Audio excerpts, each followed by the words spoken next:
올해는 여러분하고 이제 아승기품하고 열애 수량품으로 화엄의 법석에 이렇게 만나 뵙게 됐습니다. 고맙습니다.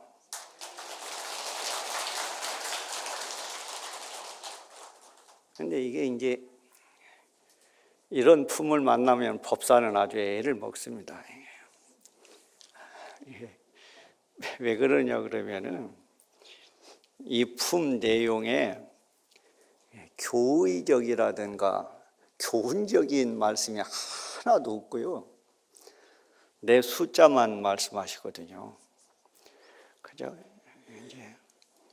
그래서 이제 숫자를 말씀하시는데 왜 부처님이 직접 말씀을 하게 되시는가? 이제 그런 내용을 우리가 이제 더듬어 봐야 되는 거예요. 그래서 이제 이 아승기품에서는 이제 숫자를 말씀하시는데 이제 세 가지로 말씀하셔요. 하나는 우리가 일상적으로 사용하는 십진법의 수를 말씀하시고요. 그 십진법의 숫자는 몇 가지로 얘기하냐 그러면은 23가지로 말씀하셔요. 근데 저는 얘기를 하려고 하니까 하는 거고 여러분들은 몰라도 아무 상관없어요. 나는 이 자리에 앉았으니까 하는 얘기예요.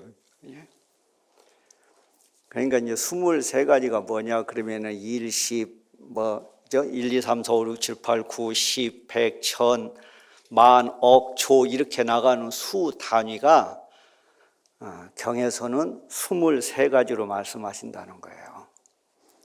그래서 마지막 숫자가 이제 제인데 제는 십진법으로 얘기하면 10의 44승이에요.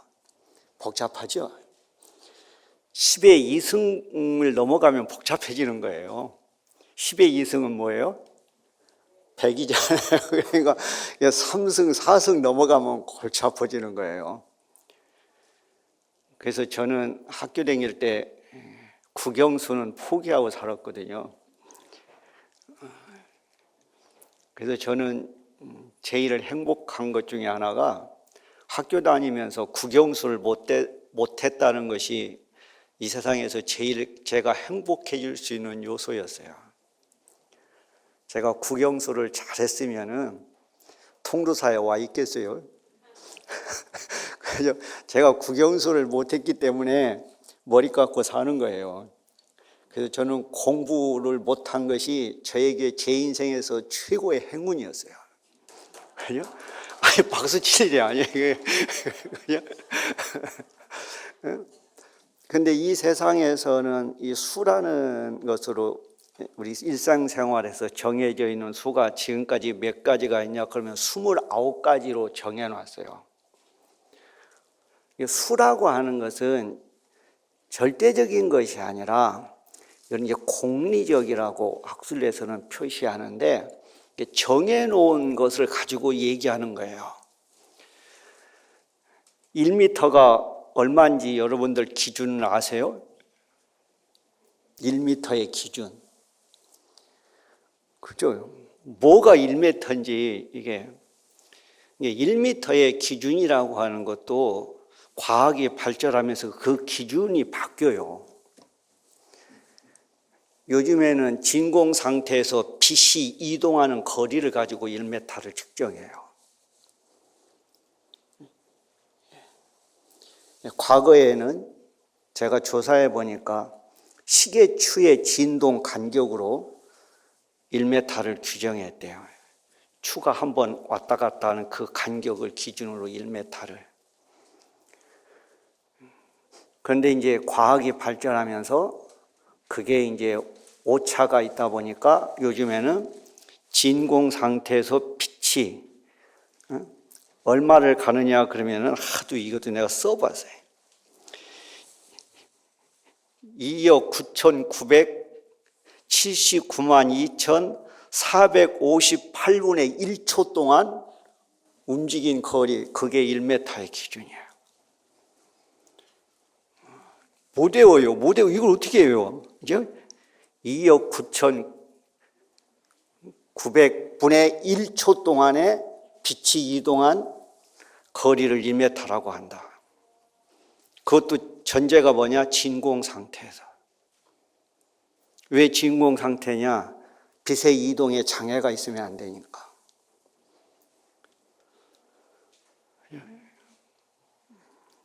그렇게 해서 이렇게 이제 우리가 쓰는 수를 정하는 거예요. 그러면 이제 아승지라는 수를 정하는데 이제 아승지의 개념이 뭐냐 하는 것은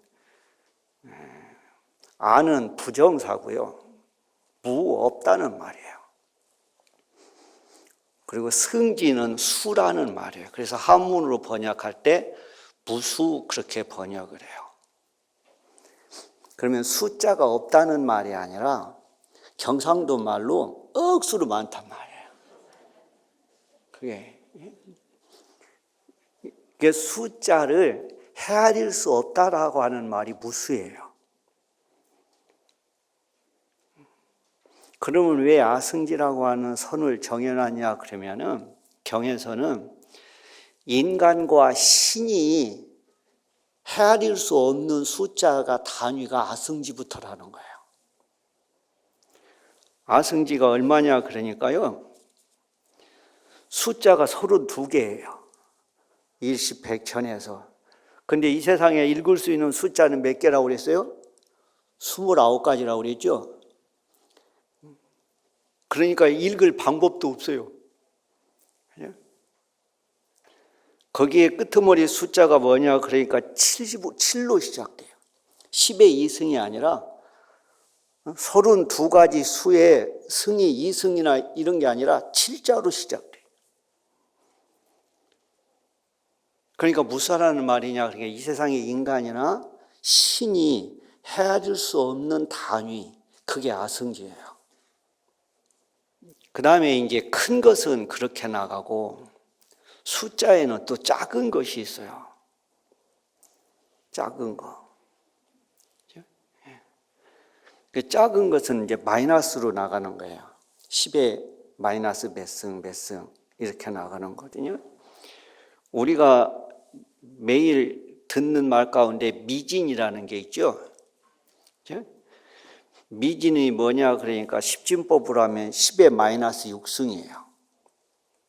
그래서 요즘에는 그걸 뭐라고 부르냐 그러면 마이크로라고 그래요. 그죠? 뉴스에 많이 나오잖아요. 마이크로라고 하는 단위. 진이 뭐냐 그러니까 미진 티끌 했을 때 진이 뭐냐 그러면은 현대 과학에서는 10에 마이너스 9승. 요즘에 뉴스 들으면 수도 없이 나오는 나노를 진이라고 그래요. 나노의 길이는 뭐냐 그러면은 공식적으로 15분의 1m예요. 1m를 15개로 나눴을 때 그 하나를 1나노라고 그래요.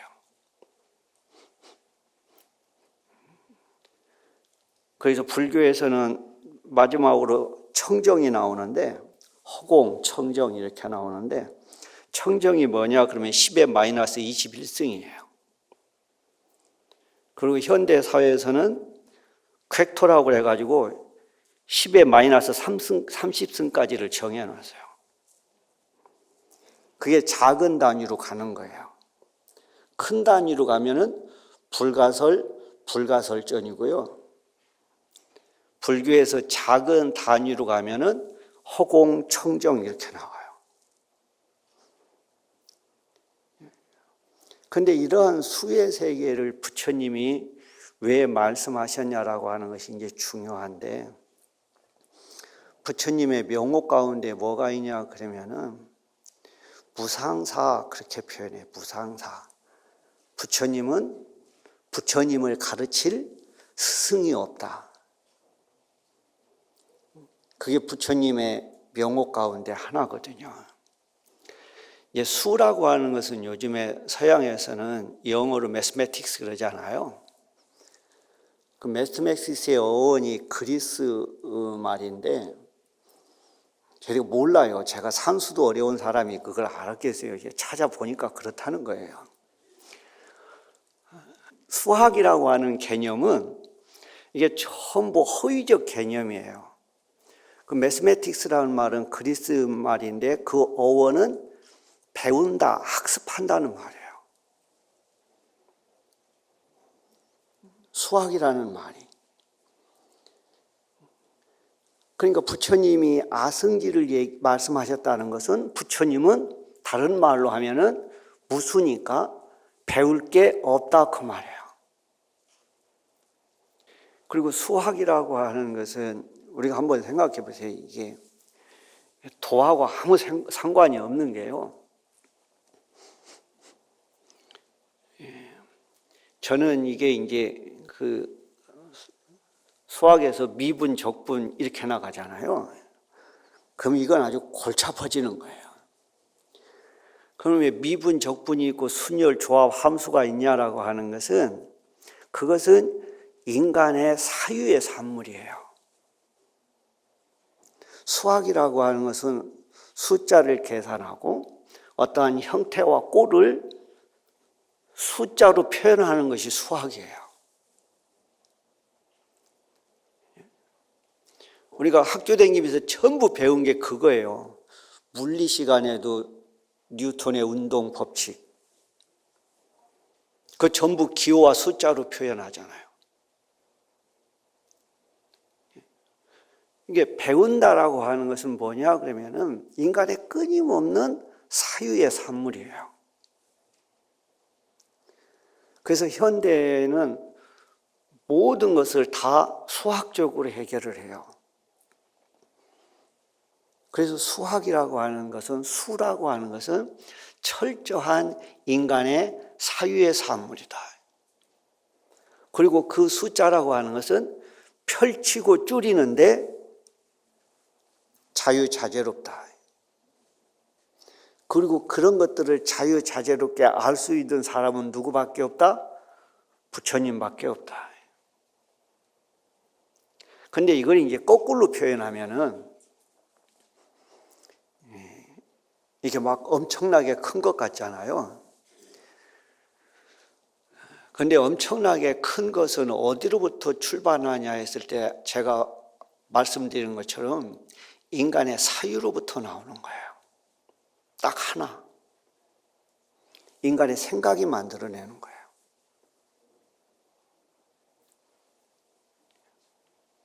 인간의 마음이 이 모든 것을 큰 것도 작은 것도 인간의 사유의 산물이에요.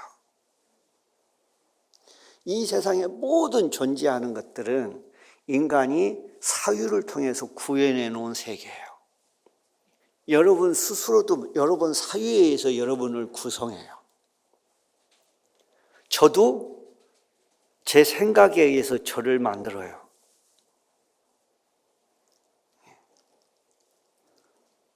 그래서 이따 오후에 열애 수량품에서 말씀드리겠지만은, 그래서 이게 한국 불교에서는 이 모든 것들이 수라고 하는 것이 어디로부터 나왔냐 그랬을 때 여기에 아승지품에 보면은 부처님이 누구에게 설명을 하느냐, 말씀을 하시냐, 질문을 받고 말씀하는 게 심왕보살한테 얘기해요. 심왕보살에게. 그러니까 다른 말로 하면은 이 왕이라는 말들은 이게 왕조 시대 때의 말이잖아요.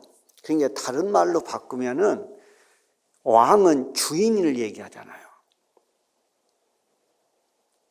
이게 마음이라고 하는 주인이 묻고 마음이라고 하는 주인이 답하는 거예요. 요즘 시대로 얘기하면은 심왕보살이 아니라 심민보살이어야 되는 거예요. 모든 주인은 누구기 때문에? 백성이기 때문에.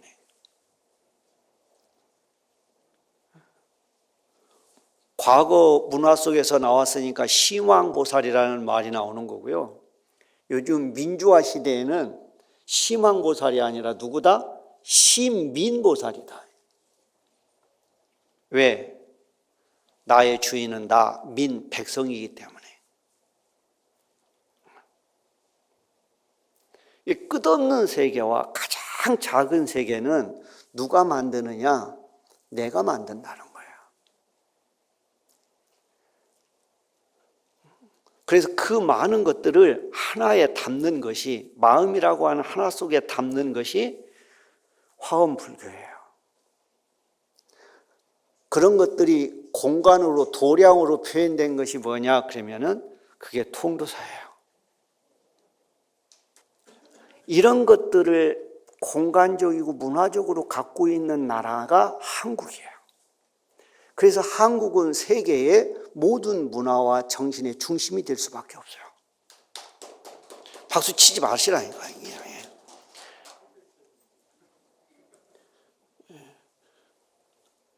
그냥 저는 제가 자랑하고 싶어서 하는 거니까 저 양반 저렇게 자랑하는가 왜 그렇게 듣고 마세요.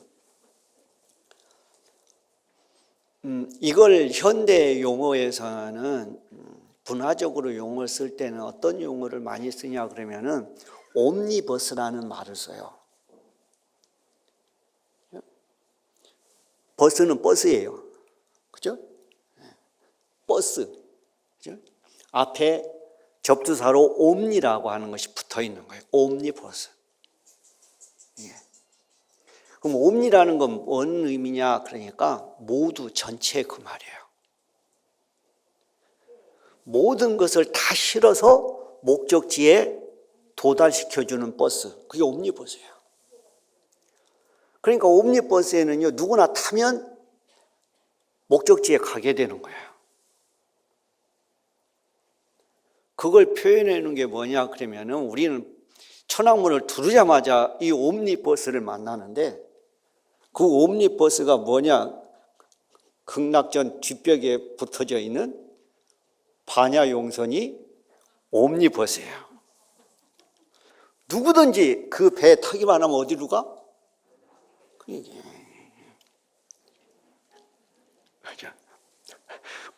우리 어렸을 때 법당에는요, 통도사 같은 절은 이게 격이 다른 거고요. 저 도시절에 가면은요, 법당이 하나밖에 없어요. 법당이 하나밖에 없는데 가운데 부처님 모시고요, 벽 따라 가면서요, 칠성탱도 붙어 있고요, 용왕탱도 붙어 있고요, 산신탱도 붙어 있고요, 칠성탱도 붙어 있고요. 법당에요, 온갖 탱화가 다 붙어 있어도 아무 상관이 없어요. 왜? 옴니버스니까. 옴니버스가 가능한 문화적 배경은 어디에 있다? 화엄, 한 마음 안에 있다. 그래서 통도사에는요, 법당이 몇 개가 있어? 신축까지 합치면 13개가 있어요. 여러분, 세계 어느 나라에 가서 보세요. 이렇게 한 도량 안에 이렇게 많은 법당이 있는 나라가 있는지. 이게 가능한 것이 화엄이고 그게 아승지예요. 헤아릴 게 없다. 헤아리는 것은 불가능하다. 헤아려서 답이 나오지 않는다. 오직 헤아려서 답을 얻는 사람은 누구밖에 없다? 부처님밖에 없다. 그래서 통도사는 턱 천왕문 앞에 들어오면은 앞에 문이 하나가 또 있어. 그죠? 뭐라고 우리를 반겨? 불이 딱 그렇게 가지고 반기잖아요. 얼마나 좋아. 부처님이 불이, 그죠? 불이문에는요, 대들보가 없어요. 저는 그냥 벌로 보고 다니기만 안 돼. 불이문에는 대들보가 없어요. 그리고 그 대들보를 뭘로 하느냐? 코끼리와 사자가 그 종도리를 바치고 있어요. 그게 불의의 세계를 표현하는 거예요. 둘이 아닌 세계. 그러면 코끼리는, 그죠? 보현보살이고, 사자는 문수보살이잖아요. 문수와 보현이 합쳐진 것을 불이라고 그래요. 부처님은 뭐냐? 두 보살이 하나가 되면 부처님이에요. 문수보살과 보현보살이 합체되면, 그죠? 그게 부처님이에요. 그래서 불의의 세계를 통도사 불의문처럼 표현하는 나라는 저는 제가 본 자료에는 통도사밖에 없어요. 이게 한국 문화의 우수함이에요. 저런 문 하나에 우리가 가지고 있는 모든 문화와 지식과 정보를 다 담고 있다. 그래서 통도사 도량은 옴니버스 도량이다. 극락전에 가도 노프라브럼, 약사전에 가도 노프라브럼. 관음전은 예약하지 않으면 못 들어가. 그죠? 왜 그런 것이 가능하느냐? 한국 불교는 화엄이 한국 불교의 중심 이념을 갖고 있기 때문에 그런 거예요. 이걸 일승이라고 그래요. 모든 것을 다 합쳐서 뭐로 간다? 부처님의 세계, 성불의 세계로 간다. 성불의 세계로 가는데 어떠한 장애도 어떠한 차별도 있지 않다. 그래서 의상 선생님은 이걸 첫 구절에 법성원륜이라고 표현해요. 그래서 이제 그 다음 제가 읽었던 그 다음부터는 부처님이 숫자의 용어를 얘기하시는 거고요. 그리고 나서 이제 개송이 나와요. 아승지 품은요, 숫자, 억조 이런 숫자밖에 없어요. 그 다음에 개송으로 첫 번째 뭐라고 나오냐 그러면은 불가언설, 불가설 이렇게 표현해요. 불가언설, 말로 설명하는 것이 불가능한, 불가언설이에요. 말로서 설하는 것이 불가한 불가설, 그 말할 수 없다는 세계가 불가언설, 불가설이 말로서 설명할 수 없는 그 말할 수 없는 세계가 충만일체, 모든 것에 다 충만해 있다. 그 얘기는 뭐냐 그러면은 이 세상의 모든 것은 말로 다 설명할 수 없다는 거예요. 여러분을 어떻게 말로 설명할 거예요? 여러분의 감정과 기분을 뭘로 설명할 거예요? 이 세상에서는 어떤 것도 말로 설명할 수 있는 것은 존재하지 않는다고 말해요. 그래서 그것조차도 불가설이다.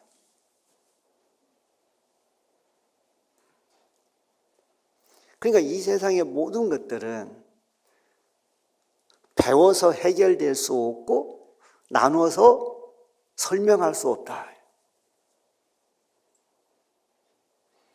그래서 절에 다니면서요, 제일 망하는 것 중에 하나가요, 배우려고 하면은 망하는 거예요. 무상사라고 하는 거고 아승지라고 하는 것은 도와 행복은 배워서 얻어지는 것이 아니라 깨달아서 얻어지는 거라는 거예요. 깨닫는 사람만이 불의의 세계를 알 수 있다. 깨닫지 않으면 불의의 세계를 알 방법이 없다. 그래서 이 아승지를 부처님이 말씀하시는 거예요. 화엄경에서 39품 가운데 2품만 부처님이 설법하셔요.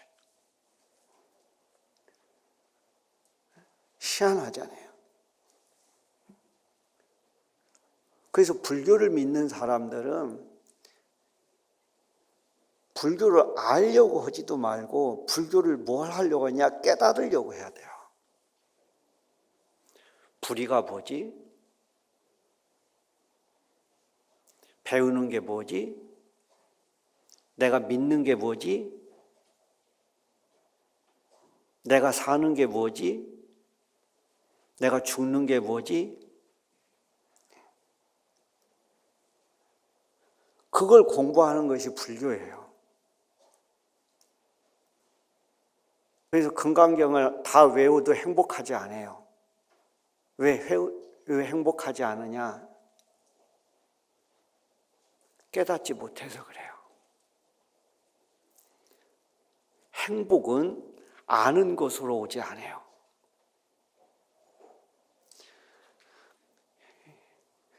그래서 요즘에 사회에서 여러분을 꼬시는 것 가운데 평생 교육 이런 거 있죠? 넘어가면 안 돼요. 평생 교육으로 인간이 행복해질 수 있다면 얼마나 다행이겠어요. 인간의 행복과 기쁨과 해탈은 배워서 얻어지는 게 아니에요. 오늘 통도사 법회날, 그죠? 내일 법회날. 행복한 사람은 뭐냐? 법회날이라는 것만 들어도 행복한 것이 행복한 거예요. 통도사 가서 뭘 배우고 뭘 얻고? 아니에요. 통도사를 간다고 하는 생각만으로도 행복할 수 있는 사람. 통도사에서 뭘 얻어서 행복하고, 여기 얻으러 오는 사람이 바보예요. 주는 거 있어요? 그냥 절은 내러 오는 곳이지 얻으러 오는 곳이 아니에요. 내 걸 내놓는 곳이지. 그래서 이 아승기품은 그죠? 수도 없이 말씀하신 것이 불가언설, 불가설. 말로 얘기할 수 없다는 그 불가설이 충만일체, 일체 속에 다 충만해 있다. 이 세상에 불가설 아닌 것은 하나도 없다.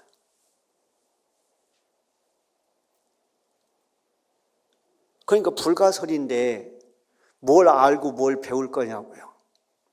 뭘 헤아릴 거냐고요.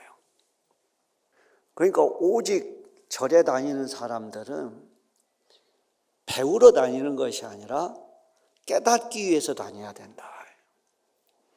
깨닫지 못하면은 나는 어떠한 행복도 내 스스로가 가질 수가 없다. 대표적인 게 뭐냐? 흔히 세속에서 얘기하는 가방끈 길다고 행복하냐? 아니잖아요. 그죠? 저는 가방끈이 짧아서 행복한 사람이에요. 저는 이 세상에서 제일 행복한 사람 중에 한 사람이라고 제 자신이 생각을 해요. 왜 그러느냐? 걱정할 게 별로 없어요. 한번 생각해봐요. 뭘 걱정할 거예요? 걱정한다고 되는 일도 하나도 없어요. 걱정하러 들으면은요, 걱정 아닌 것이 하나도 없어요. 그러니까 인간이라고 하는 인생사 자체가 아승기 불가수예요. 그러니까 헤아려서는 행복이 없다. 그럼 어떻게 언제 행복하냐? 퉁쳐야 행복한 거예요. 퉁쳐야. 그래서 저는 이것을 뭐라고 하냐 그러면 공동체 문화, 옴니버스라고 그래요. 요즘에는 없어졌는데요. 저희도 어렸을 때 제가 늘 말씀드립니다만 품앗이는요, 젊은 사람 품값이나 늙은 사람 품값이나 똑같아요.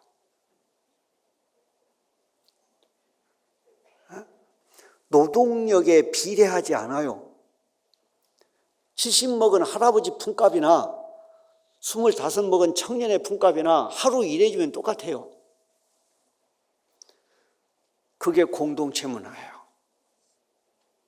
그게 옴니버스 문화예요. 그걸 가르치는 것이 화엄이에요. 그래서 그걸 이 아승기품에서는 일체 수를 다 한다 그렇게 가르쳐요. 그 얘기는 뭐냐 그러면 일체 수가 끝났다. 배움이 끝났다.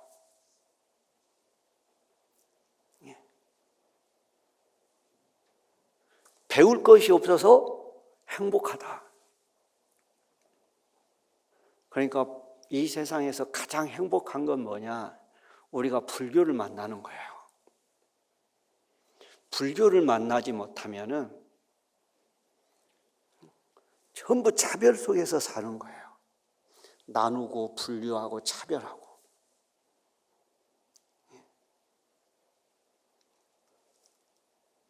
그래서 불교가 더 활성화돼야 되는 이유는 어디에 있느냐? 이제 이러한 불교적 가치와 문화적 가치를 이제는 우리가 눈을 떠야 된다는 거예요. 그리고 저는 그러한 시절이 머지않았다.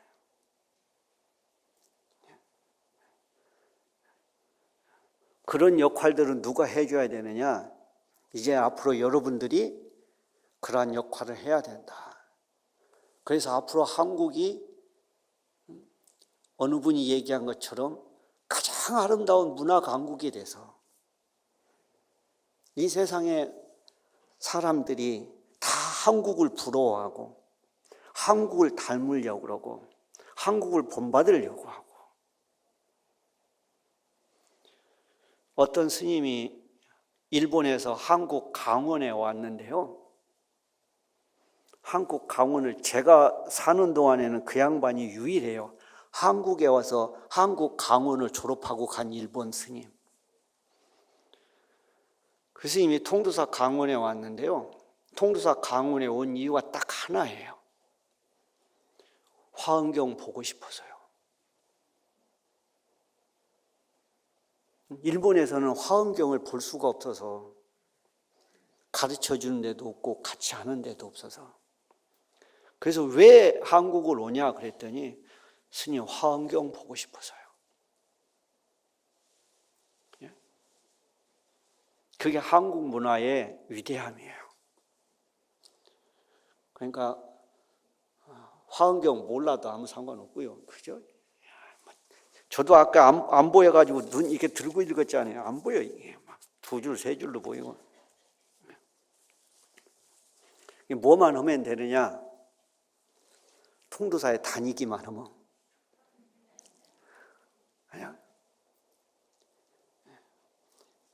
그래서 여러분들이 화엄 법문을 듣는 것만으로도 우리는 미래의 비전을 우리 스스로가 간직하는 거예요.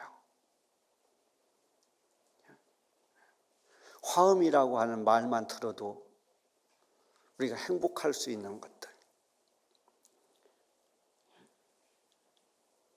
그래서 동지딸이 숫딸이요. 화엄 살림에 참여하는 것이 행복인 인생. 그리고 이러한 행복을 누가 줬느냐? 우리 선배 조상들이 줬다는 거예요. 전 세계에서 화엄 살림 법회하는 데는 통도사밖에 없어요. 전 세계.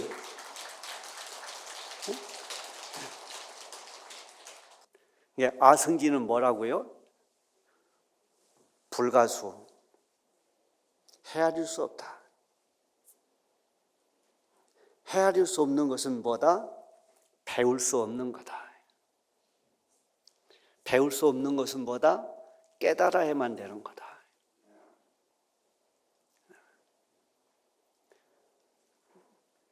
그게 통도사의 문화고 한국 불교의 문화다.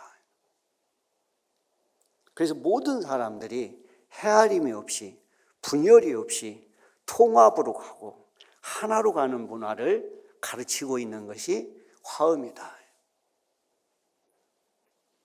그래서 뒤에 이 얘기는 또 이따가 부처님 생명품에서 또 하도록 하겠습니다. 좋은 오후 되십시오. 고맙습니다.